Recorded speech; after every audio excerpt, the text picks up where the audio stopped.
This is The Baseline, discussing the hot button topics of the NBA. Welcome, everybody. You're tuned to The Baseline. Callie Warrenshaw discussing the hot button topics of the NBA. Special edition of the Baseline NBA podcast. I mean, we were covering the Eastern Conference Finals, so it's only right that we also have to discuss the Western Conference Finals. And if people have been paying attention and saw the Oklahoma City Thunder dismantle the Denver Nuggets to advance to their first conference finals, I believe, since the Durant Westbrook Harden era. I'm seeing OKC fans are uber happy about it, and it's the makings for really a surprisingly good matchup, all things considered. And so we would be remiss if we didn't take the opportunity to kind of highlight some of the things that we're looking for in this exciting matchup between the Thunder and the Minnesota Timberwolves. So as always, let me go ahead and roll out the red carpet to my right-hand man, www.shawsports.net. Big Kahuna PNC, my man, the Warren Shaw, repping out of Fort Lauderdale, Florida. What's good, Shaw? How you holding it together now that we have the Final Four set? It's exciting times, and I think before that, I was watching ESPN, watching the pregame show, and just really interesting to kind of see that the teams, the six best teams to make the finals in terms of odds, 5 of them had already been out. So had OKC ended up losing, none of the top 6 teams with the best odds, if you will, would have got in. But OKC gets it done in resounding fashion, and now we have a great set here of the Final Four of the NBA. Yeah, and I think I want to start with that, right, Shaw? The Oklahoma City Thunder really had a tough out with the Denver Nuggets, and we'll obviously do our coveted autopsy report, and we'll cover the Denver Nuggets in that next edition of our autopsy report. But I want to give credit to the Oklahoma City Thunder because they needed this matchup, and they also needed to go through this fire once more, because I think when we look at where the remaining teams are, a lot of them you probably are saying luck, momentum, matchup favorable matchups is what's going to probably catapult them to this particular point, right? But the Oklahoma City Thunder has been arguably the only team wire to wire that you had the full-throated belief. I probably said that they weren't going to be the number 1 seed. I think maybe I had somebody else touted as the number 1 seed, but no doubt they were still going to be among one of the major players and contenders. But Oklahoma City Thunder, of the only teams that are remaining to me, have proven by them now getting past and exercising some demons and ultimately beating a former NBA champion-led team in the Denver Nuggets, have validated the premise that they should be the favored to go through and to hoist that trophy. Now, it's getting ahead of myself, but what I'm saying is the only way I could actually say that with confidence, if I'm someone who wants to critique and analyze, it's because of what they had to do to get to this point. Yeah, I don't disagree. I think I tweeted in the middle of the blowout, I said, the Thunder now have been forged by fire. They beat a former NBA champion. They beat the runner-up, presumably, to the MVP, and get it done and kind of cast away a lot of doubts. And I think specifically for J-Dub, Jalen Williams, his ability to show up in this game in a meaningful way. You saw all the things that the reasons they got Hartenstein and Caruso, like all those things came into full display throughout the course of the series, and even more so in the final 2 games, where OKC really was really kind of finding themselves, even in the last loss, if you will. So I really am 1,000% with you, and maybe that giving away a little, tipping our cap in terms of how we think the Western Conference Finals will go. But OKC should be now the prohibitive favorite after going through this fire, which was the Denver Nuggets. Yeah, I look at this team, Shaw, and they to me remind me very much of what we saw last year from the Boston Celtics, where I don't think anyone is questioning the offensive capabilities that they have at their disposal, especially with a head coach like Mark Daigneault. But again, and I think we even alluded to this with regards to our Eastern Conference Finals previews, right? The road to prosperity is going to be how defensively these teams are going to impose their will against whoever the opposition is. Now, I will say this, since we're getting to the previews between them and the Minnesota Timberwolves. If I'm the Oklahoma City Thunder, I'd be very careful, because while You've proven, even through the regular season, that you are the better team. The Minnesota Timberwolves are on a high. They're getting back to that defensive presence that they exhibited that catapulted them last year to be among one of the best teams in the Western Conference. And while they struggle offensively, I keep going back to this point, Shaw. I understand that we get enamored with teams that are, that are shooting the lights out and scoring points upward of 120 or whatever the case may be. But all it takes is a couple of bad games.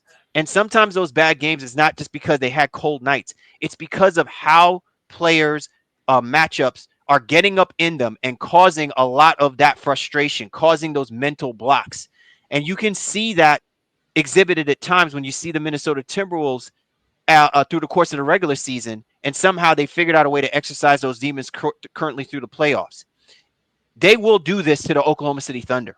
Like the Oklahoma City Thunder just did this to the Denver Nuggets, the Minnesota Timberwolves are going to get up in the Oklahoma City Thunder's chest hairs. And I think if you are OKC, you have to be disciplined in your ability to know that you are among one of the best teams defensively and that you can equally impose your will on a team that has shown offensive deficiencies through the course, even during the playoffs. If they do that, then I think Oklahoma City will be fine, and they should basically coast through this this Western Conference Finals because I just think that they're too deep and they have too many talented players.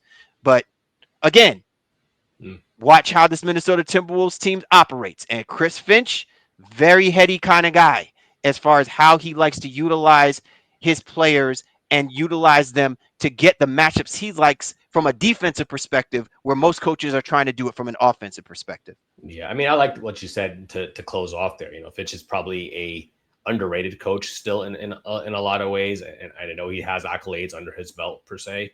But I think it's just like, all right, well, he kind of gets taken for granted because the gravity of Anthony Edwards is so great when it comes to that Minnesota Timberwolves team. Not to say anything about the postseason that Julius Randle specifically is having. But I do like this matchup, right? I do like it for both teams because Minnesota is probably in the space of like, well, now we're the underdogs. No one expects us to be here anyway, and no one is going to expect us to beat OKC. So in a lot of ways, they're going to be playing with a lot of house money and some semblance of freedom, but they have that internal belief, I think, within their locker room. And on the flip side, I think this is where OKC is really going to have to, kind of dig down a little bit and not necessarily in terms of offensive versatility, but relying on those defensive principles. Because one of the things that we can get into here is that Minnesota, of the playoff teams remaining, they are still they're the most turnover prone of these teams. They're also one of the better defensive teams remaining too. Hence why they're in the Final Four, if you will. But OKC there's nobody better, and there's been nobody better in turning points off of turnovers than OKC. So that's where Minnesota's really going to have to take care of the basketball, and understanding that the Thunder don't have a lot of drop off even when they go to their bench. You can say maybe offensively, but everybody who comes in plays defense like a dog. And that can, kind of wear on Minnesota while they're not, necessarily like they're shallow, but they're not as skilled offensively once you kind of get into that seventh, eighth man, so to speak. Sorry, that seventh, eighth man, so to speak. So that's where I think OKC can really, really try to turn the tide of this series at some point, is with their defensive versatility and the fact that they have so much depth in their defense all the way, basically for all the 8-9 guys they play. Yeah, and one of the things that I saw, especially from this last game, that really impressed me about Daigneault, because you were just talking about Chris Finch. I'm going to speak about Mark Daigneault and his growth process, his maturity. I've noticed this trend, Shaw, and it bothers me. I think this goes as far back to the Mark D'Antonio days. Okay, Mark D'Antonio would get a really savvy. D'Antoni. I'm sorry. I said D'Antonio. Mark D'Antoni. That's how far removed he's been. I almost can't. Is it Mike D'Antoni? Is it Mark? Is it Mike or Mike or Mark? Mike. His alias is probably Mark. He probably wished he had a, he had a twin. Brother, his bizarre yeah, brother, exactly. So Mike was notorious of getting a savvy veteran player and refused to play the guy. You get a guy on your roster. And I understand he may not fit the ideal scheme, but there comes a point where you have to basically empty out the toolkit, man. When some things are just not effective, some things are not consistent, you got to get that run. There's a reason why he's on the roster. You figure out a way to use him on the roster. One of the things that worried me a lot about Daigneault is while he has a treasure trove of talent, even last year, you saw him heavily depend on the shoulders of his starters to try to figure certain things out and not position that team where he levies his knowledge and his understanding of what he wants to do, how he wants to implement, so that the guys don't have to worry about that aspect of it. Now, these guys have a year under their belt, but I got to tell you, man, I truly appreciate what Daigneault did, running Caruso out there and having him defend bigs, right? Like you brought him there for a reason and you're using him for that reason, right? And regardless of what people may say or think, it might compromise the flow of the offense. He's not there to score the basketball. He's there to get defensive. He's there to make defensive plays, right? He's there for those 50-50 balls that other guys have the capacity or are not in a position to be able to make. And it says something when a guy like Caruso goes out there and is unafraid, unabashed. He says, I'm going to take the Joker. I'm going to take the NBA 3-time MVP and I'm going to guard him up. And I'm going to be a pest to him. Do you know what that says to the rest of the guys up and down that line? It just speaks volumes. So I say that all of that to say now we're now beginning to add that quote unquote X factor to coaches, right? And the implementation of what they're doing and how they want to do it to the full breadth of what we're expecting when we get to this point of the conference finals. Because sometimes I think the desperation in them just allows them to say, we're just going to keep running out the same guys. We're going to keep running out the same plays. We're going to keep running out the same systems. And they don't make adjustments.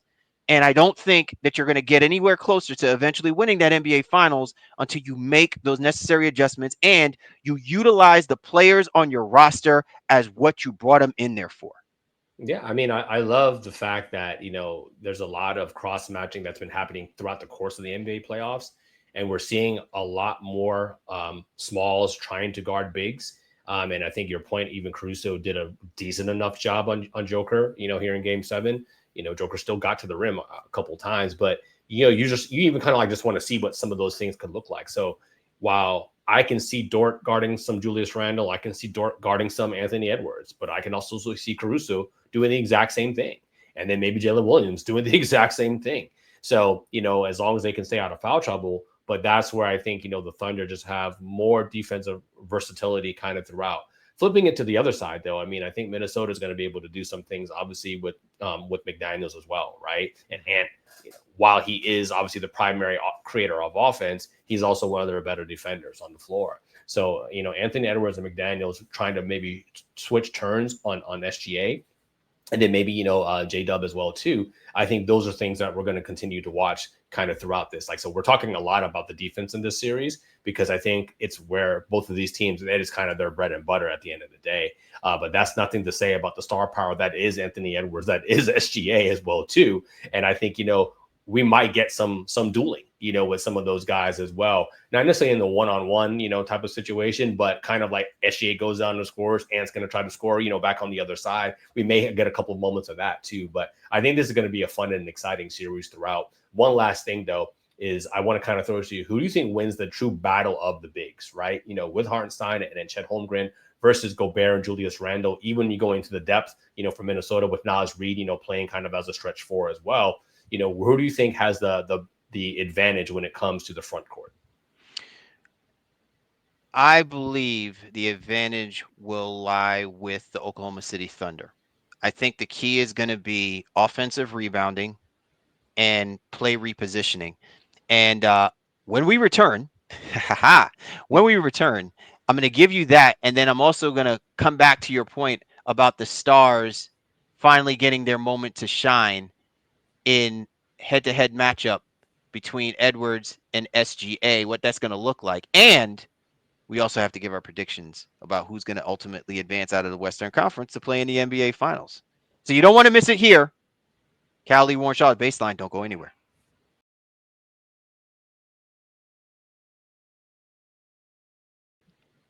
We are back. Callie Warren Shaw, Baseline NBA Podcast, and we're doing our special edition of the Western Conference preview between the Oklahoma City Thunder and the Minnesota Timberwolves.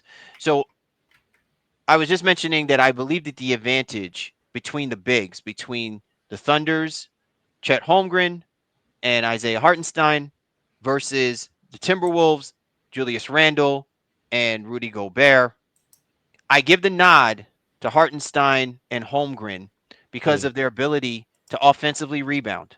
Okay. But there's also something that I noticed that I truly loved and appreciated about the level of execution that OKC is capable of showing you that I think can be a deterrent to the Minnesota Timberwolves, especially with the style of defense that the Timberwolves plays. If you're watching this game, Shaw, I notice a lot. If Holmgren and or Hartenstein find themselves on the receiving end of an offensive rebound and or find themselves about 4 or 5 feet just below or just above the free throw line, OKC always had someone cutting from the baseline straight to the basket.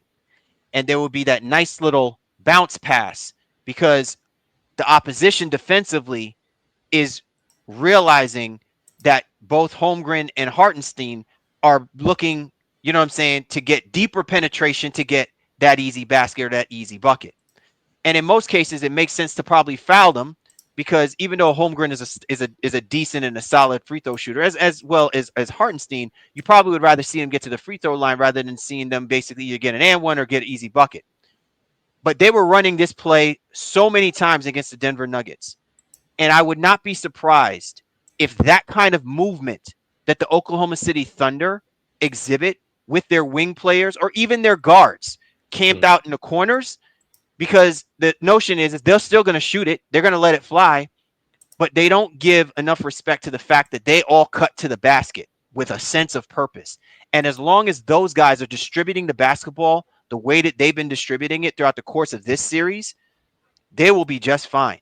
And they're going to actually put the Minnesota Timberwolves front court players or their front court tandem on their heels because now they got to pay attention to the guys that are cutting behind them when they should technically be in front of them.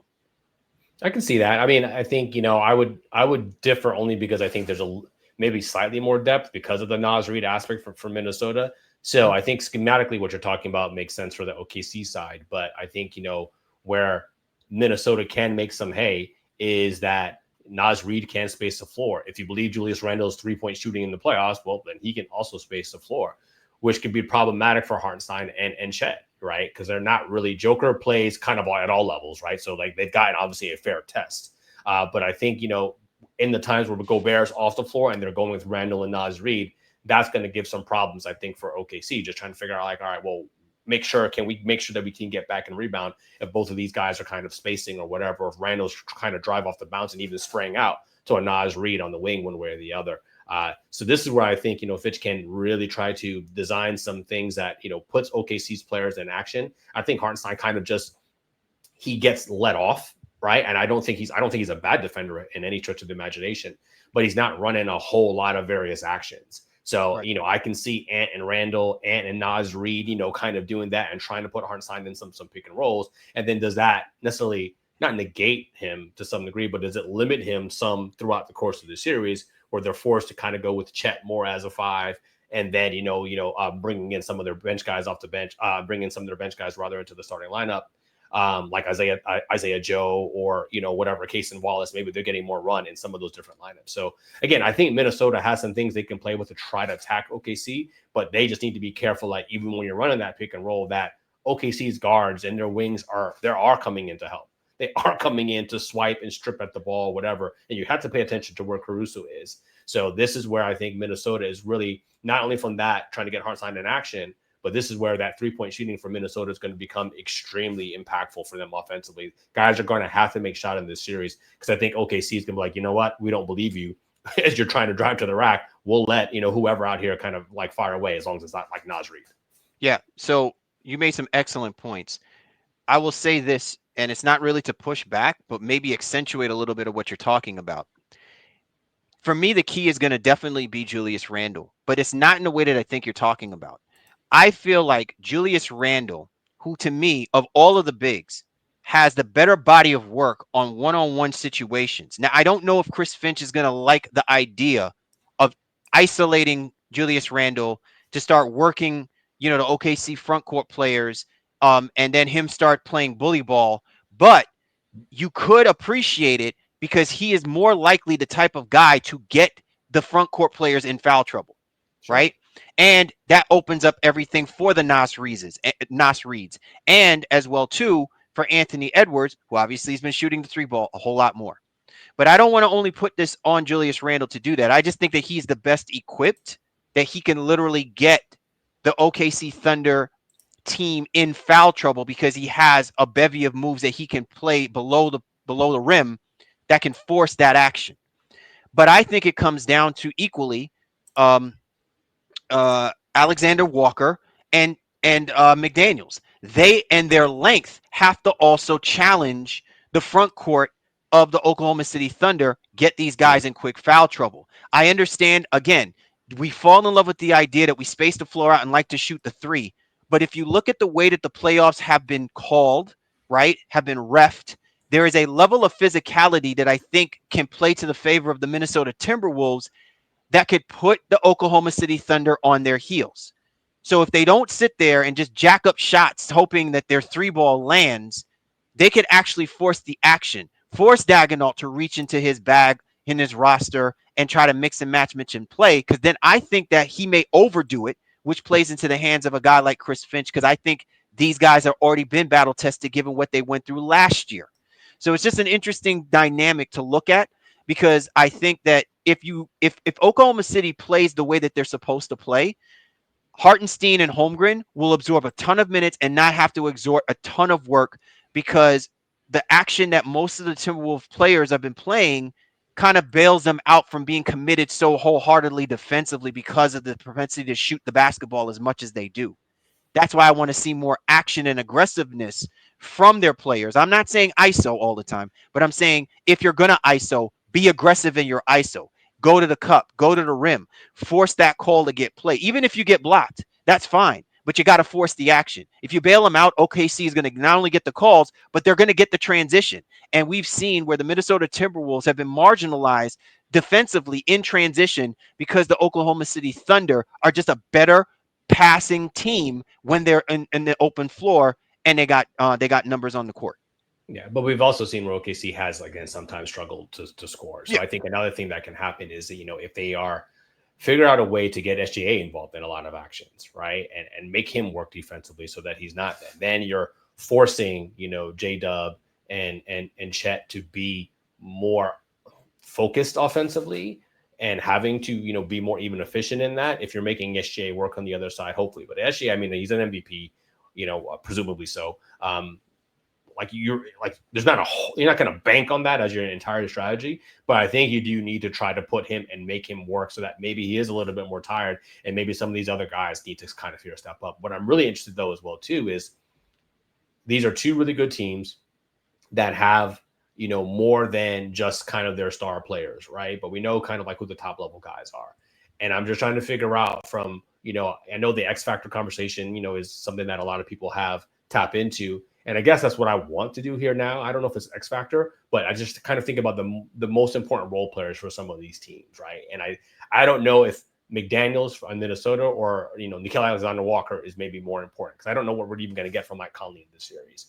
Conversely, is it Cason Wallace or does Isaiah Joe, coming in from the OKC side or whatever, or Caruso, just kind of like what he does defensively. There's so many ways I think these guys can contribute to the game that can swing momentum like in a real meaningful way, especially with some of the guys I mentioned, more so even defensively than offensively. But if those guys are also hitting shots, that can really swing, a game and a 4 or 5 point, swing in a situation where, hey, the tide seems to be going the other way. And then these guys come in with a truly momentum changing play. What version of Anthony Edwards do you want to see in this series against the Oklahoma City Thunder? Yeah, I think the one that we saw in the Golden State series, where he was, I'd say, patient. He didn't force things. He understood, hey, I got to get other guys going. Hey, Randall's got it cooking. Cool. I can not say I get mine whenever, but I can get mine within the flow. So where he's more facilitating, even as a secondary playmaker, kind of like the swing type of situation, or even off the driving kicks. If he's not having to force that against what we think we know is already going to be a very good Oklahoma City defense, then I think that's the version of Anthony Edwards that can be ultimately successful. Because if he gets other guys going, then OKC has to react to those other guys, and that will make life easier for Ant long term. Yeah, I want to see that version of Anthony Edwards where I'm not saying he's got to be struggling. I'm saying people are going to be asking the question about, oh, well, why is he? It looks like he's having a quiet night, yet the Minnesota Timberwolves are within striking distance, or the Minnesota Timberwolves are actually up.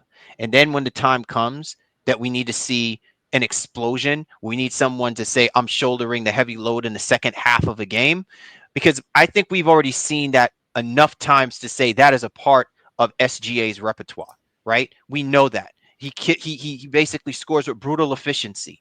And so with confidence, the only time that you recognize that he struggles is when the team collectively has struggled and they're using him as the de facto savior, so to speak, and teams defensively have bottlenecked him. So he's not really getting quality shots that normally he needs in order for him to get himself going. I often look at Anthony Edwards and I say it's not necessarily the shot, it's a play. It's a defining play. It could be a dunk, it could be a steal, it could be a block. Something happens, something triggers where when Anthony Edwards is involved, it sets the whole thing off. It's like an Instagram, sensation with Anthony Edwards. All it takes is one. And I think if he has that confidence of knowing at any given time he can explode and just do what he does, I think that bodes well for the Minnesota Timberwolves because, again, the concentration should be making sure his guys are in the right space in order for them to hang and compete with the Oklahoma City Thunder on both sides of the basketball. They don't have to score a ton of points, but they cannot allow the Oklahoma City Thunder to score a ton of points. In doing so, you're now asking this to be a shootout, and they are not going to win. Yeah, I think the notion of allowing the game to kind of come to you for both the stars, if you will, we'll see. OKC is a little less reliant on that. Like they kind of always expect SGA to kind of get going, but we've seen the conversely for Minnesota, especially in this last series with Golden State, where Minnesota and Anthony Edwards was like, all right, well, let me feel things out because everyone's going to expect me to kind of do this thing. But that's what the beauty of these playoffs are, right? And we don't know. Like there could be some random star here who emerges, even like Julian Strother, in game 6 in Denver. Like, where did that come from? So that to me, while the stars are going to make the headlines, and I agree with you 1,000%, especially on Minnesota's home floor. If Anthony Edwards goes and does one of those wild dunks or those momentum changing, plays one way or the other, it really can kind of somewhat be demoralizing. But where I think both teams have shown some semblance of maturity in the first 2 rounds is that these plays happen to them and they're able to kind of respond, and not let that momentum, go too far for the most part. I remember it was that game 5, where Joker hit the pirouette 3, like the shot clock running down or whatever. And, that put Denver up in whatever X amount of time that was left. And then Jalen Williams came right back down and hit a layup right after that and put them right back up. But for a lot of other teams, like Joker doing that would have been like, oh my God, bro, like, what are we talking about? Like, how does he make that? And OKC was unfazed, in that too. So I like the fact that these teams are, kind of tried and true. And I think even if you take Minnesota's experience last year, in the Western Conference Finals against, the Dallas Mavericks and Luka doing what he did to them at times as well, you can just say, you know what? We've seen this before, right? We're not new to this. So how do you respond now and overcome and get to the next step and still execute your actions that get you, the efficient shots that you hopefully want, for your roster and your team. So I think it's going to be a great finals, man. I'm really, really excited. I'm glad these. Yeah, I'm excited about it. One last thing, Sean, and I want to get your predictions for the series. Rudy Gobert. I know we don't talk enough about it, but we got to give this guy his kudos, man. He has been targeted so many times, and I think, look, maybe OKC has got the right elixir in order to neutralize Rudy Gobert, but his presence and his team play. Let me put emphasis on what I'm saying, man. Team play, because I think at times people get lost in the fact that just because you're the Stifle Tower, you're supposed to be blocking everybody. He obviously put in the work in the off season, worked on his footwork for him to be able to maintain and stabilize as best as he could some of these matchups in which they clearly were targeting to put a guard or put a point forward on him and basically get him, on in a spin cycle. And he played their egos, and he also played them out of their offensive set and their offensive sorts. And I got to give credit to Rudy Gobert. And if he maintains that same kind of discipline, he very much could affect a little bit of what the OKC Thunder love to run top end screen, because now you don't have the luxury of having all of that kind of open space when you've got all of that girth and length to work with as you're the Minnesota Timberwolves. He doesn't get in silly fouls or doesn't put himself in silly foul trouble. So now the onus is being put back on the guards, or if not, the dribble penetration the OKC Thunder is going to have from, their point forwards and guards. You know, Again, there's going to be a lot of chess and checkers being played here, and I love it because a lot of it comes down to the guys playing that kind of disciplined basketball that's got us to this point, man. Yeah, I think this has been the Rudy Gobert playoff revenge tour, right? Being able to kind of like collect the gems. I think I saw something with Anthony Edwards, right? That like he's collecting the Infinity Stones. But, of those who have wronged Rudy Gobert, he's been able to kind of do this and really has kind of stepped up in a way that, yeah, he's much maligned, and maybe some of it has been even deserved previously, but it's been a great playoff run for him alongside Julius Randle, two guys who I think who are redefining their playoff kind of resumes, throughout the course of this run here right now. But this is a tall task. This is a tall order here. Very much so is. What level of contribution can he do, no matter what the role ultimately is, whether that means he's going to play 35 minutes a night or, there's something nice where he's playing maybe 22, right? I think it's just going to be how is the flow of the game going in that individual night, and make sure he doesn't get down on the thing that he does the best in terms of his ability to rebound, his ability to shot block and deter shots as well too. So I think OKC can do some things that will counter and probably bother him, but I think at the same time, staying out of foul trouble will be immense, and providing that level of rebounding and shot deterioration is something that Minnesota's going to need throughout the course of this series, especially with the way OKC loves to drive, and especially SGA hitting those mid range as well too. You got to make sure there's a deterrent and somebody in his face to make those shots more difficult. Absolutely. All right, Shaw, let's get into it, man. Thunder, Wolves, series in. Who walks away as the Western Conference champion? Yeah, so I'll go back to what we said in the beginning. I think the Thunder here have been forged by fire, although the two Wolves are no slouches. But I'm going to take OKC in 6 in a very, very tough 6 games as well. I don't know if we'll see blowouts one way or the other, but I think OKC understands the task at hand, especially with what's happened in the Eastern Conference as well. Like they can, that they can't look ahead per se, but they have to realize like, yo, we have a really great shot at an NBA championship if we can get out of this Western Conference situation. So I don't think they take this for granted and get it done in 6, although Minnesota will be a very, very tough challenge. What about you? Yeah, I don't take for granted. I don't think that the OKC Thunder is going to take for granted this opportunity. I just think that they have the better team, and I agree with you. I think it's going to be 6. I do think that there may be 1 or 2 blowout games. I just think that one of these teams is going to force the other team. They're going to kind of roll the dice, so to speak, and allow what OKC does best, or maybe allow Minnesota to do what they do best. Like I could see maybe 1 blowout game in OKC and 1 blowout game in Minnesota, but for the most part, it should be pretty tightly contested. I think at the end of the day, man, they just have a much better squad on both sides of the basketball. And as long as Mark Daigneault doesn't try to overcoach, doesn't try to get cute, employ the same kind of physicality on the Minnesota Timberwolves as he just did to the Denver Nuggets, within reason. Don't get into the chatter with Anthony Edwards, handle business. They should wind up walking away as the Western Conference champions. Yeah. I'm right there with you. And I think we're going to have a really good series, but I'm intrigued. Like I said, I want to see how Randle plays in this. Does it continue? I want to see how J-Dub plays in this, and Caruso and Hartenstein. Like there's just so many layers that I think this can go, and 2 really great coaches, going at it, and what adjustments need to be made throughout the course of the series. But I think we're in store for a good one in both conferences, to be honest with you. But ultimately, without maybe giving too much away, I think the winner of this conference is probably going to be the NBA champion. Yeah, Yeah, and I know we will have our opportunity to give our preview and predictions for the NBA Finals.